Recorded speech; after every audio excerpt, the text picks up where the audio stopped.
drowning in paperwork and chasing signatures.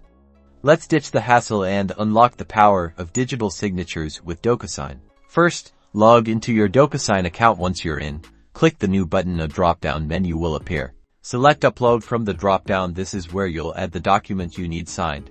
Browse your computer and select the document you want to send. Docusign supports various file formats like PDF, Word, and more. Click Open to upload it. Your document will now appear in Docusign. Next, add your recipients. Enter their names and email addresses in the Add Recipient fields. You can add multiple recipients if needed. Now comes the magic.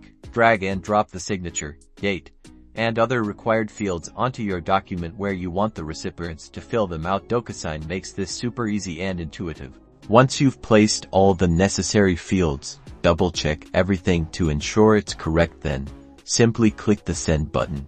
And that's it. Your document is now on its way to your recipients for signature. Docusign will automatically track the progress and notify you when it's completed. No more printing, scanning, or mailing.